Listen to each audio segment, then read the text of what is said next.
আসসালামু আলাইকুম ওয়া রাহমাতুল্লাহ।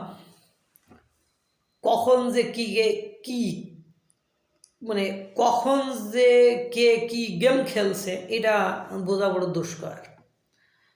একদিকে সীমান্ত জুড়ে উত্তেজনা, সীমান্তে কাঁটাতারের বেড়া, সীমান্তে গুলি করে মারা, সীমান্তের জমি জায়গা নিয়ে দ্বন্দ্ব লাগা, একদিকে এরকম, আরেকদিকে পণ্য পণ্য আদান প্রদান নিয়ে সমস্যা।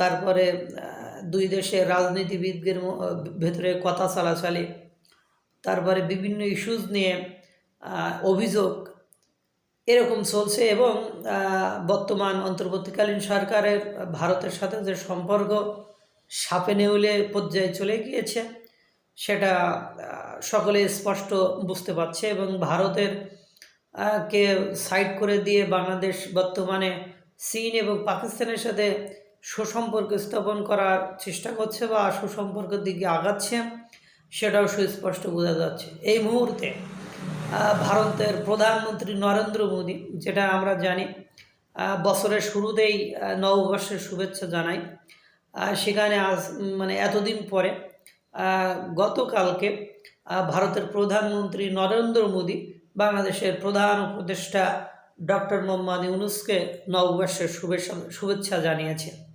এটা নিয়ে বিভিন্ন মহলে বিভিন্ন কথাবার্তা হচ্ছে যে উদ্দেশ্য কি। তার আগে আবার বিভিন্ন মিডিয়াতে দেখলাম বলছেন যে ডোনাল্ড ট্রাম্পের সাথে নরেন্দ্র মোদীর ফোনালাপ হওয়ার পরেই ঠিক তিনি এই শুভেচ্ছা বার্তা ডক্টর মোহাম্মদ ইউনূসকে জানিয়েছেন। আমরা ইতিমধ্যে জানি যে বাংলাদেশ হয়তোবা চীন পাকিস্তানের সাথে একটা অঞ্চলের সাথে যাবে, ওদিকে ইন্দো প্যাসিফিক যে অঞ্চলটা আছে এই অঞ্চলটা এখন শাসন করার জন্য বা এই অঞ্চলে আধিপত্য বিস্তার করার জন্য চীন পাকিস্তান বাংলাদেশ একটা হয়তোবা বলয়ে চলে যাবে, ওদিকে যুক্তরাষ্ট্র এবং ভারত হয়তোবা আর একটা বলয়ে চলে যাবে। এই বলয়ের যে চীন পাকিস্তানের সাথে বাংলাদেশ যাবে না যুক্তরাষ্ট্র ভারতের সাথে বাংলাদেশ যাবে, এটা একটি গুরুত্বপূর্ণ বিষয়। কারণ বাংলাদেশ এমন একটা স্থানে অবস্থিত যেটা ডক্টর মোহাম্মদ ইউনূস বলেছিল যে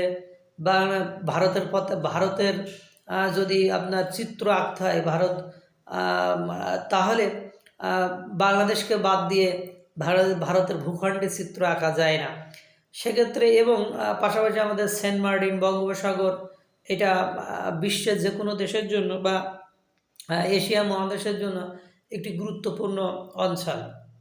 এখন কথা হলো এই মুহূর্তে যে গেম কোন দিকে যাচ্ছে, এই শুভেচ্ছা বার্তা না বিদায় বার্তা, এটাও বোঝায় ওঠা যাচ্ছে না। অনেক সময় শুভেচ্ছা তো মানুষ আসার সময়ও দেয়, যাওয়ার সময়ও দেয়।